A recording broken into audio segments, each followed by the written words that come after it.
just going to start. Good morning. Good morning. Minnesotans are ready, and I believe that 2023 is the year that we will legalize adult use cannabis in Minnesota. And that process starts today as we introduce a bill on the House floor. This is a bill, maybe we can hold it here for a second, the bill. And then we will hear this bill in the House Commerce Committee, give its first hearing next week on the 11th. Over the last 3 years, DFLers in the legislature have listened and worked to build a Minnesota-specific model for cannabis legalization. And frankly, I don't think it's an exaggeration to say that we've engaged in among the most robust bill development processes of any legislation in the history of the legislature. Our bill will create a safe, well-regulated, legal marketplace where Minnesotans can grow, sell, and buy cannabis if they choose to do so. It includes best practices for consumer protection, health, and public safety. Critically, it includes a robust expungement program so that people, and we should be very clear that has been disproportionately people of color who have been caught in the criminal justice system due to cannabis offenses, are able to move on with their lives. Last year, then Majority Leader Ryan Winkler took the bill through 14 committees, and after a robust and full vetting, the bill passed off the House floor with a bipartisan majority. This year, we will engage in a very similar process in the House, starting with our first hearing in the House Commerce Committee next Wednesday, January 11th, and we expect a similar end result, bipartisan support. The difference is we now have a Senate that is actually willing to have a conversation about this. And I believe, and Senator Port will talk more about this in a minute, that when the Senate has that discussion, they will reach the same conclusion that we have in the House. Cannabis should not be illegal in Minnesota. Minnesotans deserve the freedom and respect to make responsible decisions about cannabis decisions themselves. Our current laws are doing more harm than good. State and local governments are spending millions enforcing laws that aren't helping anyone, money that could be put to far better purposes. There is a better way where we're honest about cannabis and its impact and model our laws accordingly. And with that, I'll turn it over to Senator Port. Good morning, everyone. I'm Senator Port. I represent Burnsville and Savage. I am really honored to stand here as the lead author on cannabis in the Senate, and I will be working this bill through the system in the Senate with Senator Claire Umu-Verbaeten, who will also be speaking to you tonight. While the Senate has not had a conversation on cannabis before, we have been watching the process move through the House. So we have seen the intense engagement from Minnesotans on this issue. We've heard about it in our communities, and we are ready to act. We are going to take, some time to educate our members and make sure that we are able to build the same kind of bipartisan support that has been built in the House. That comes through conversations and it comes through committee hearings. We are going to have the same in-depth process that the House had. It will move through a number of committees through the Senate, and I am in conversations with several chairs about that first committee hearing, hopefully in the next 2 weeks. The Senate is committed to making sure that we right this wrong. Cannabis being illegal here in Minnesota, as Representative Stephenson said, has done more harm than good, and it is time that we change that. I am committed as the Senate author to make sure that we move this through the process this year and make adult use cannabis legal here in Minnesota. Thank you. We have a few other speakers. Angela Dawson is here to speak. Good morning. Morning. Thank you, everyone. My name is Angela Dawson. I am a fourth-generation Minnesota farmer, and I live in Pine County, Minnesota. I'm also a mother and a grandmother and an entrepreneur who has hired a lot of people in my community to work on my hemp farm. I co-founded an organization called the 40 Acre Cooperative, and we're working cooperatively to help folks who have been socially disadvantaged and historically underrepresented in this marketplace to be able to access farming opportunities within the hemp and cannabis industry. And I can think of 3 really good reasons why the legislators need to work on this bill and pass it as a priority in this session. And first of all is, the really, I'd say in some instances, egregious public health outcomes that we have between non-white and white Minnesotans. that has earned us the nickname of the Mississippi of the North, because some of those outcomes are comparable, especially for Black and Native communities, to Mississippi health outcomes. And it is because we don't have equitable access to quality of life measures that other Minnesotans enjoy. Of course, really importantly, we've already heard about the criminal justice inequities. That's not a secret. I think all of us know that something needs to happen there. But more importantly, we need to talk about the economic opportunities that not only communities of color are missing out on, but also rural farmers in Minnesota. In the county that I live in, the health and food access and poverty measures are similar to that as Hennepin County, but we get half of the resources. And I can just say from my own experience of operating a cannabis farm and a hemp farm in the last couple of years in this state, and that is that people are looking for jobs in rural Minnesota, and they see cannabis as a clear opportunity and something that we're really good at, especially in organic and sustainable practices, which we need more of in the agricultural community here in Minnesota. I don't want to take up too much time, but I also want to say it's really important for us to think about the public safety measures that can be adopted as well in a new smart cannabis legalization bill, and that we will not have unequal enforcement in rural communities and in communities of color across the state of Minnesota. So I thank you all for having me here, and I'll be available for questions later. Thank you. And next we have Olivia. Thank you so much for having me. My name is Olivia Morawicki, and I really appreciate your time in this platform. I am the founder of Cursive Organics. It's a local women-owned cannabis company that was started in March of 2020.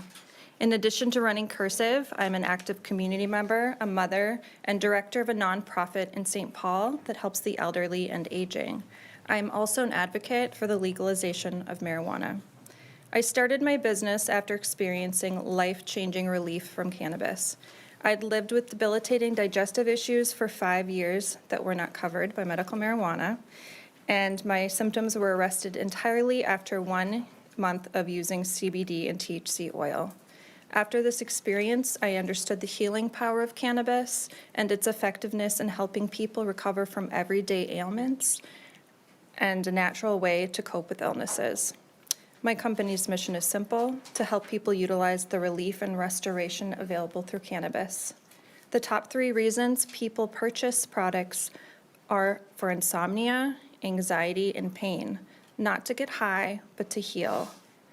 We have an excellent opportunity to end prohibition. Due to prohibition, cannabis laws are disproportionately enforced, and an incredible number of Americans are put through the criminal justice system. I hope we can move forward with laws that help people use cannabis responsibly and facilitate much-needed relief for life's daily issues. Thank you. Senator? Hello, I'm Senator Claire Umu Verbaten. I represent District 66 in the Minnesota Senate. That includes St. Paul, Roseville, Vulcan Heights, and Lauderdale. And I'll be brief. We heard really loud and clear from Minnesotans that we cannot legalize cannabis without expungement. This is a racial justice issue, and as we have heard, the harm that has been done to communities of color needs to end. We are committed to getting this done, and we just got through a historic election where we now have Black women serving in the Minnesota Senate for the first time. I'm really proud to be one of those women alongside my sister, Senator Zainab Muhammad. We are going to get this done in 2023. We are going to make sure that it includes expungement and that we right these wrongs. Thank you. Senator? Hello, everybody. It's nice to see many of you again. I'm Jess Hansen. I represent District 55A along with the wonderful chief author of our bill in the Senate. And I'm looking forward to all the work that we are going to do this year on cannabis. You've heard me talk about this a lot, and back in July, I told many of you, if Minnesotans would like to see legal cannabis in Minnesota, send Democrats back to St. Paul. And that's exactly what voters in Minnesota did. Voters in Minnesota told us loud and clear that they are looking to end the failed system of cannabis prohibition. Going forward, we will hear from many different folks impacted by this bill. Business owners, people who consume cannabis, people who have been disproportionately impacted, and we continue to encourage people to reach out and let us know what's important to you. Look at the committee schedules, feel free to sign up and testify. This is a program that we'd like to make sure is by and for Minnesotans. Prohibition has failed too many people, and we have an opportunity to make it right and to do this in a way that reflects our values. We know that the communities of color have been disproportionately impacted by this, and that continues to be one of our highest priorities as we have this conversation. So I'm really excited to be here with you. I'm really excited to get this bill dropped and get this moving, and I'm looking forward to it. Thanks for being here again. Good morning. My name is Aisha Gomez. I represent District 62A, the south side of Minneapolis. And so a bill that looks like this, that we have the first week of session, represents, we're good, but we're not good enough to do this since in the time that we've had the majority in our hands. So, the work that's represented in this bill was led by Majority Leader Winkler, and I just want to say that he really led an inclusive process. He brought in dozens, if not hundreds, of community advocates. He had a listening tour all around the state. He went to every corner of the state to hear from Minnesotans about the way that cannabis prohibition was impacting their lives. He involved, it was 2019, which seems like a decade ago, but it was just a few short years ago. But, many of us spent dozens or hundreds of hours of our time going through all of the different policy decisions that are reflected in this document. So I think it's a really good work product. The community groups have engaged really heavily on this and made it better. Our members who have brought their concerns into this process made it better. And what is going to happen in the next couple months as we go through all of the committee stops is that this bill is going to get even better. And, things have changed since 2019, even in this space, right? People have implemented cannabis legalization around the country, so there are new lessons learned that need to be incorporated into this. But the history with this bill is that, it's just been made better and better by the more input that we get. And so I'm just deeply grateful to all of the people who put so much time and effort into this work product, many of whom are here in the room today. Finally, I just want to mention, since I'm the tax chair and there are tax implications to this, and that was a portion of the original work that I paid special attention to at the time, of course, is that cannabis taxes in our bill are not going to solve any of our social problems. We're not going to use cannabis taxes to fix, the education changes that our communities need, to build all the affordable housing that we need, to fix all the infrastructure that we need. We designed this bill to address the wrongs of prohibition, to bring people out of the illicit market and into a regulated market, which means that we tried to not have a really high tax on cannabis so that it can compete. So I just wanted to say that as a sort of scolding tax-related final note. Just again, deep gratitude to all of the people who are here and who are not here, but who have made this bill what it is. Thank you so much. We can now take questions. Senator Port and I can. Yeah.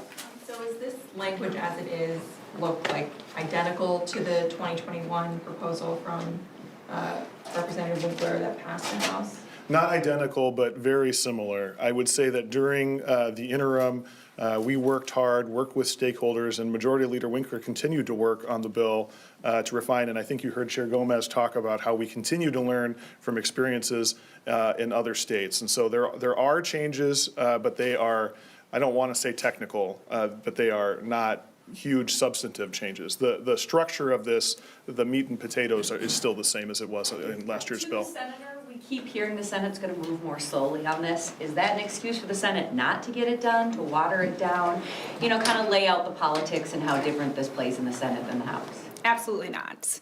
I am committed. I know Claire is committed. Our caucus has some learning to do, for sure. We haven't gone through the process the same way the House has, which allowed their members to learn and hear about it. But that just means we have more work to do as lead authors. It means we are doing education sessions. We're bringing community in to meet with senators. But we are committed to moving this through the process this year. And also, do you think you'll have bipartisan support? You reaching across the aisle? 'Cause I am guessing your caucus isn't hopeful. enough. Could you address that? Do you Yeah, think you I'm have really the vote? hopeful that we will have bipartisan support. As we move through this process in the Senate, we are committed to inviting and including the Republican caucus as well. We have left one of the author spaces blank on this bill in hopes that one of the members of the Republican caucus will join us as a co-author on the bill. We are definitely committed to that, but I will also say we will not wait for that. We are committed to passing this. The voters, the people of Minnesota have told us that they want regulated adult use cannabis. And while I am hopeful and will work to get bipartisan support, if we don't, I'm still committed to moving the bill. Do you plan to fold regulations for hemp-derived edibles into this bill, or a separate bill, or what's the plan? Yes, the idea in this bill is that there really should be one system of regulation that addresses all of these products. And so the bill does, that's one of the differences from last year's bill, is it does address the hemp-derived developments that happened last summer. There are provisions in the bill that Well, address in what way? I mean, do you clean up the meal you made of that issue? Do you put in regulation, licensing, taxation? I'm going to not accept the premise of your question, but that we made a mess of it. But I will say I mean, I love your puns. As I said, we think that there should be one comprehensive system of regulation and taxation that treats all of these substances in a similar fashion. So it should be clear across the board. But some states with recreational just don't allow hemp because it's an inferior product, particularly in vaping and other products like that. They just do not allow hemp products once they have marijuana products in the same spaces. So is that a possibility, or will we still have two systems? Speaking for myself, I don't think of that as a possibility. I think that the hemp-derived market has been successful in Minnesota, and Minnesotans are experiencing success from it. So I don't see why we would take that off the place. And I'll just note that the THC-infused beverage market, which has been hemp-derived, has been growing exponentially since last summer, and has been a really good business development opportunity for Minnesota where we can be a leader. So I don't see taking hemp out. Chair Stephenson, if this bill passes as you envision it, when would people be able to legally purchase marijuana? And is the expungement portion perhaps earlier, because that doesn't necessarily require a new regulatory system? Yeah, we'll talk about effective dates and everything as we go through the process. Under this bill, I think it would be a matter of months, not years, before you would be able to be in a legal marketplace, and I think the expungement process would begin sooner than that. How much money do you think we're talking? Do you have any ballpark on revenue? My recollection, and I'm going to look back at the tax chair, is like 150 million It was less than that, but. Yeah, it's not, as Chair Gomez says, the point of this is not to raise revenue for the state of Minnesota. We should not legalize cannabis to raise revenue for the state of Minnesota. There are many reasons to do this. That is not one of them. Our goal in this bill was to have a stable marketplace that's self-sufficient so that the tax revenue funds the needed regulation, but isn't going to go, as Chair Gomez said, to fund the schools. That's not a good reason to do this, and it would undermine the intent of the bill, which is to move from an illicit marketplace into a well-regulated marketplace if we had high taxes. Do you have a rate in mind? Is there a rate in the bill of taxation? Yeah, I think it's 8%. I think we went, I thought it was 10, but maybe, it's between the normal sales tax rate and 10%. I think we maybe put a couple points on it. Okay. And when you say adult use, 18? 21. 21. Why do you call it adult use then, if it's 21? People who are 21 are adults. Would there be interest in lowering to 18, or do you want to stay at 21? I think because of 21 is alcohol? I think 21 is a good place to be. And we've moved to 21 on tobacco, over 21 on alcohol. Is there any particular state you modeled this after, or? No, and I mean, I'm happy to let other people speak to this too, who were really involved in I don't want to, it wasn't just me, right, as both of these authors said. But as I said, we looked at states all across the country. We developed a Minnesota-specific model here that learned from successes, but also failures in other states. So this is a product that is unique to Minnesota, a model that's unique to Minnesota, and I think it puts us in a unique position to be successful in Minnesota. Aside from the legalization regulatory, does your bill address things like traffic safety and workplace safety, those types of things that have come up as potential areas of concern by opponents. Yeah, I mean, as you can see, it's not a thin bill. It is comprehensive, and there's a reason why in the House it went through 14. You want me to, you can here, do that again. There's a reason why it went through 14 committees, because it really does touch a lot of different issues. There are a lot of concerns that need to be addressed, but we think have been addressed in this bill. And we'll continue to listen and work with stakeholders and try to meet people where they're at to try and build the best bill possible. Can you talk about how tribal nations fit into your bill and, can they participate in the marketplace outside of reservations? I am so glad you asked that question, because I think it's really, no, seriously, because I think it is really important that we do this. Since the election, I have consulted, I think we're up to 9 of the 11 tribes on the issue of cannabis, and we're going to have consultations with the other 2. I want our tribal nations to be fully involved in this bill. This bill contains language that tells the governor to enter into compacts both on the medicinal side and on the adult use side. Our caucus's view is that the marketplace should be structured to benefit people who were harmed by the previous prohibition regime and to benefit local and small over big and national. The tribes fit right into that on both points. And so I think that they have a great opportunity if they choose to be. They're sovereign nations, right? And that's why we have compacting language. Can I ask a question of Chair Gomez? Hi. Hi. You talk about you just want this tax to kind of pay for the system, which includes things like, I think it used to include the loan program to try to help people get into the business because you can't get loans, et cetera. But some of the other states have had trouble even having enough revenue to pay for regulation, taxation, et cetera. So how comfortable are you that this tax rate pays the bills of just what the bill creates? Yeah, it's a good question, and what we found when we were writing this bill was that there are, economists who sort of try to project what a market in the future might look like, but that analysis has sort of mixed results from what we saw. So there is, and we kind of built in a little bit of flexibility. It's why we create a cannabis control board so that they will be able to kind of like, in as much as they can as a state agency to respond to what the market realities are, because we're really just not quite sure about there are a lot of questions about that. But the thing is that we don't create like special revenue accounts in this bill. It's general fund, right? So what our commitment is to the people of Minnesota is that we're going to make sure that that people are safe, that our law enforcement have the resources that they need to respond to this, that the regulators have the resources that they need to respond to this, that we are being true to the values that we started this process with, in that we are going to do our best to ensure that there are pathways into this marketplace for communities that have been disproportionately impacted. And so that's why, it's sort of like, I guess I said that, we want the revenue to pay for stuff that's in this bill, but we don't do like a dedication of revenue in this bill.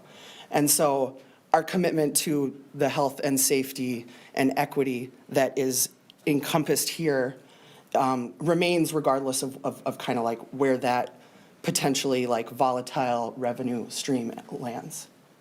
Does your bill address both the banking issues that other states have seen and businesses have seen across the U.S., as well as the ongoing federal prohibition on marijuana? Does this bill deal with any of those issues, or? Well, as you mentioned, those are federal issues. We can't control the federal banking regulations. Minnesota banks, I was just having a conversation with bankers last night, would love to be engaged with businesses here. And so they encouraged me to squeeze the arms of our senators and representatives, which we will do, but that's not in the bill. So there's nothing you can do about the federal rules or the banking issues in Minnesota law? If we could control the federal government, holy smokes, we'd have a lot of fun. But we have to get up to the floor. Can I just ask one question on this? Sure. Obviously, you've got a lot of cameras here, there's a lot of people who pay attention to this issue. How do you keep it from becoming all-consuming and make it seem to the public like this is your top priority when you have other things that you want to do as well? Well, part of that is on us and part of that is on you, right? We do a lot of really incredible work in committee. I know committees sometimes can seem like they're long and boring, but we are going to be doing a large number of really important things. I think in the bill introductions, what number did you end up with? 100. He ended up with 100. So that shows you that there are 99 bills that made the cut sooner than cannabis. So if you look at the top, I think about 30, 35 bills, you'll see where we're going to be spending the vast majority of our time this session. Sorry that we have floor session now, so thank you. Very much.